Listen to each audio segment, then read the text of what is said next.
Imagine you're hiking through a gorgeous Tennessee trail. Sunlight filtering through the trees, the sound of birds in the distance, and the earthy scent of the forest after a light rain. You're soaking in nature, feeling invincible.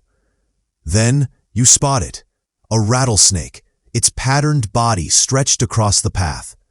Some might reach for a camera, others might keep their distance. But in one tragic case, a hiker made the fatal decision to pick it up. This choice ended in a bite that turned deadly, a story that's now a stark reminder about respecting wildlife and understanding the very real dangers they can pose. This heartbreaking incident happened at Savage Gulf State Park, a rugged, beautiful wilderness area in Grundy County, Tennessee.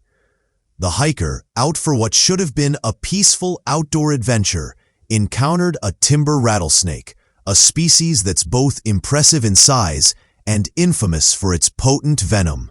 Witnesses say the man picked the snake up, and in seconds the situation went from curiosity to crisis. The snake bit his hand, injecting venom that would quickly trigger a chain of medical emergencies. According to officials, emergency responders rushed to the scene about half a mile from the trailhead. CPR was started immediately and continued until he could be connected to a mobile CPR machine. He was transported to the hospital, but despite the efforts of multiple agencies, he later died. While an official cause of death hasn't been confirmed, authorities believe an allergic reaction to the venom may have played a significant role. It's a devastating reminder that even healthy, active people can be overwhelmed by snake venom in minutes. So, what exactly is a timber rattlesnake? The Tennessee Wildlife Resources Agency describes it as the largest and most dangerous of the state's 4 venomous snakes. They can grow between 36 and 60 inches long, with a thick, muscular body and a triangular head. Their colors can range from tan to gray to black, often with dark chevron-shaped bands running down the body. And of course, there's that signature rattle at the end of the tail, nature's built-in warning system. When that rattle sounds, it's a clear message. Back away. Timber rattlesnakes are not aggressive by nature. In fact, they typically prefer to avoid humans entirely. They will only strike if they feel threatened, cornered, or provoked. And unfortunately, picking one up definitely qualifies as provocation.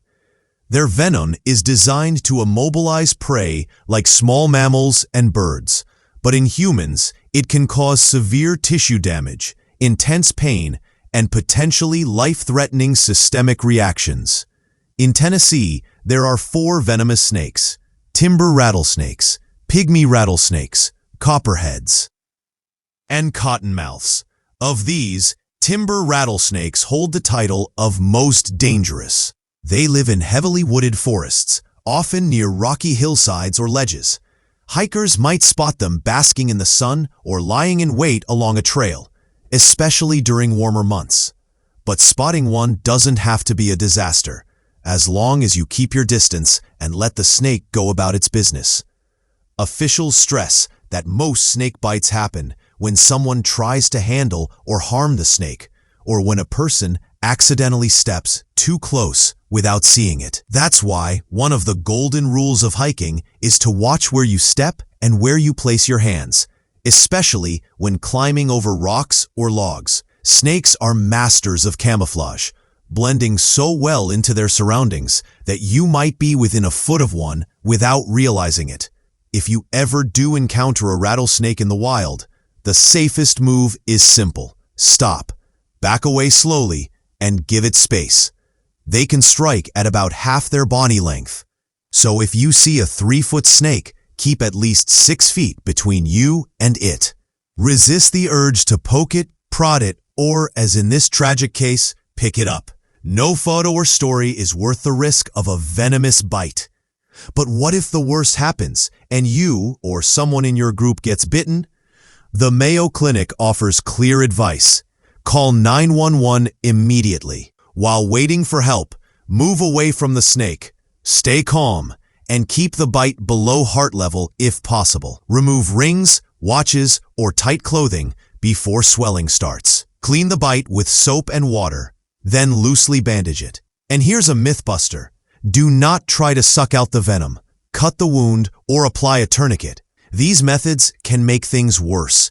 In the case at Savage Gulf, officials believe the man's reaction to the venom was severe and rapid.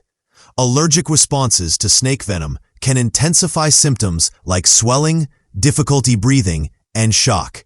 That's why speed is critical. Getting antivenom in time can make the difference between recovery and tragedy. Emergency crews train for these exact situations, but even they can't always beat the clock if the venom takes hold quickly.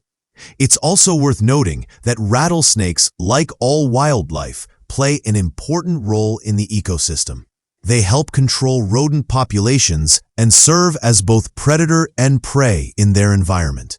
In Tennessee, killing a rattlesnake is illegal, unless it poses an immediate threat to human life. The best way to deal with a rattlesnake is to avoid it altogether. This incident has sparked renewed calls from park officials for hikers to carry basic first aid kits, stay aware of their surroundings, and know the risks of local wildlife. Even experienced hikers can underestimate a situation. Curiosity, overconfidence, or simply not understanding the animal's behavior can lead to dangerous encounters. Nature is beautiful, but it's not a petting zoo, and it's up to us to respect the boundaries. Thousands visit every year to hike, camp, and explore. With that beauty comes responsibility. Preparation, education, and caution go hand in hand with adventure. For those new to hiking in snake country, a few extra precautions can help.